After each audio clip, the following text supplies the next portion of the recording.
सुप्रभात मेरे प्यारे बच्चों। आज हिंदी ग्रामर, हिंदी व्याकरण का दूसरा क्लास है और आशा करती हूँ जो मैंने आप लोगों को लास्ट क्लास लिया था, आप स्वरों के बारे में अच्छी तरह से जान गए होंगे। वो कितने प्रकार के होते हैं, उनका उच्चारण किस तरह किया जाता है और हम उसको किस तरह लिखते हैं। और मैंने बोला था कि मैं नेक्स्ट क्लास में व्यंजन के बारे में बताऊँगी। तो चलिए बिना देर किए हुए हम लोग व्यंजन के बारे में जानते हैं और उनको किस तरह लिखा जाता है, वो कितने प्रकार के होते हैं, उनका उच्चारण किस तरह किया जाता है। धीरे धीरे हम लोग हिंदी ग्रामर के बारे में जानेंगे, बेसिक से जानेंगे। आप चिंता बिल्कुल मत करिए। मैं इसलिए बेसिक से स्टार्ट कर रही हूँ क्योंकि जो न्यू लर्नर है उनके लिए भी ये वीडियो काफ़ी यूज़फुल रहेगा। तो चलिए व्यंजन के बारे में हम लोग पढ़ते हैं। तो पहले मैं यहाँ पे बताती हूँ व्यंजन। तो यहाँ पे मैं कुछ नोट्स लिखी हूँ, इसको मैं पहले रीड करती हूँ फिर मैं एक्सप्लेन करती हूँ। हमारे हिंदी भाषा में उच्चारण के आधार पर 45 यानी 45 वर्ण हैं, जिसमें से 10 स्वर हैं, 35 व्यंजन होते हैं। ठीक है, तो उच्चारण के आधार पर मतलब कि उच्चारण का मतलब स्पीकिंग, बोलने के आधार पे हमारे हिंदी भाषा में स्वरों के ये हमारे हिंदी भाषा में वर्णों को, वर्णमाला को कितना बोला बताया गया है 45। और लेखन के आधार पर यानी राइटिंग के आधार पर हिंदी में कितने वर्ण को बताया गया है 52, जिसमें से 13 स्वर हैं, जिसमें से आपका 13 स्वर होंगे, 35 व्यंजन होंगे और 4 संयुक्त व्यंजन होंगे।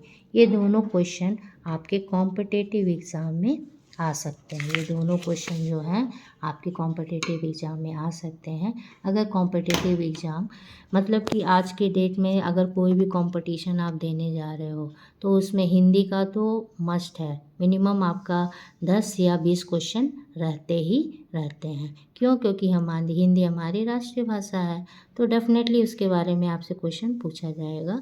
तो जैसे जैसे मैं जो टॉपिक आपको पढ़ाते जाऊंगी और आपको ये भी बताते जाऊंगी कि कौन से क्वेश्चन जनरली आपके कॉम्पिटिटिव एग्ज़ाम में पूछे जाते हैं।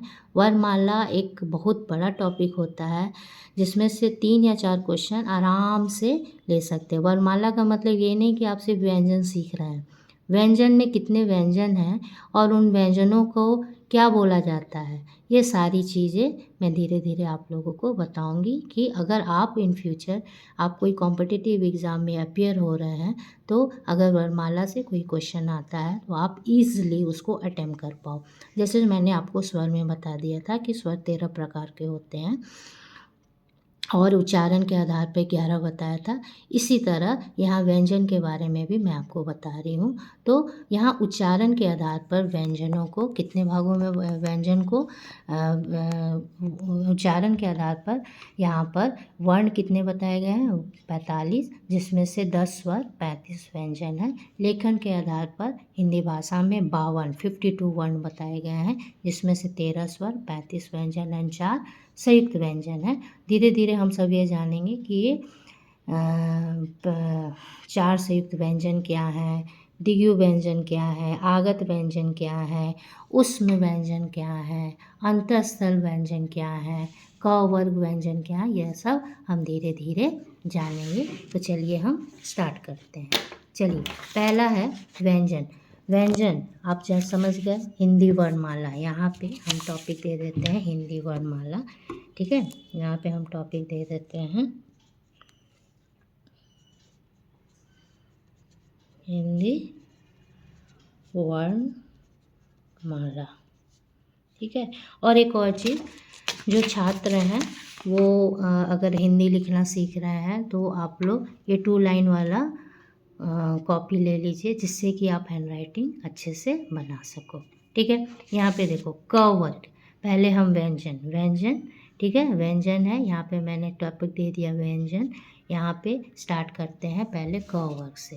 ठीक है, जो मैं ऑलरेडी यहाँ पे पेपर में लिखी हुई हूँ, 1 बाय 1 मैं आपको एक्सप्लेन करते जाऊँगी सारे वर्णों को। चलिए पहले हम लोग स्टार्ट करते हैं क वर्ग से।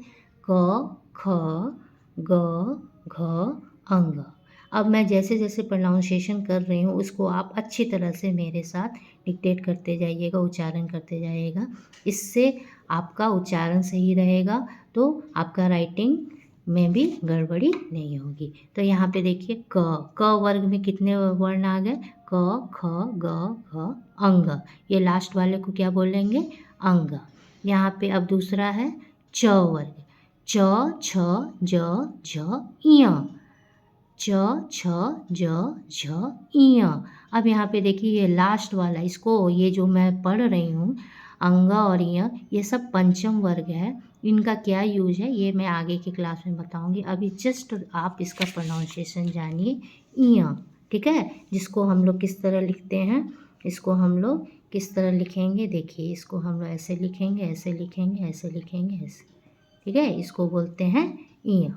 ठीक, अब यहाँ पे देखिए ट वर्ग, ट वर्ग, ट वर्ग में ट ठ ड ढ ण, क्या हो गया, ट ठ ड ढ न, ण इय, ठीक है, ट ठ ड ढ ण, इसको क्या प्रोनाउंसिएशन करेंगे, ण, ठीक है। ये सब पंचम वर्ग के वर्ण हैं, जिसका क्या यूज है वो फ्यूचर में मैं बताऊंगी, ठीक है। अब यहाँ पे त वर्ग, त थ द ध न, त थ द ध न, त थ द ध न, ठीक। अब यहाँ देखिए इसके बाद प वर्ग आता है, प में प फ ब भ म, प फ ब भ म, ठीक।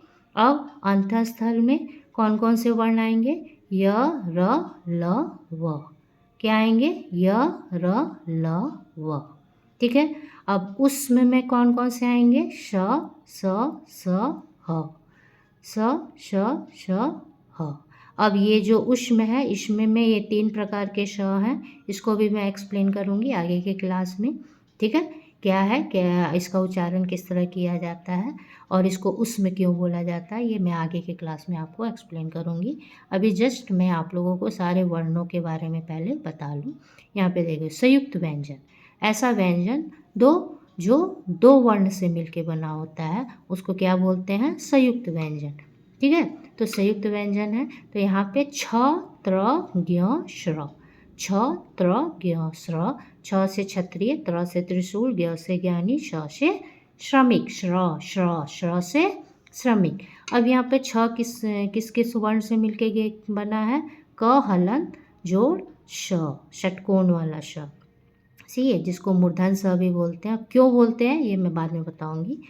त्र किससे बनता है, त हलन र, ज्ञ किससे बनता है, ज हलन य, एंड श्र किससे बनता है, शलगम वाला श, जिसको तालव्य श भी बोलते हैं, जोड़ र, ठीक है। तो ये पूरा आपका ओवरऑल जितने व्यंजन हैं उसके बारे में मैंने बता दिया, और 1 बाय 1 सारे व्यंजनों को मैं एक्सप्लेन करूँगी, ठीक है।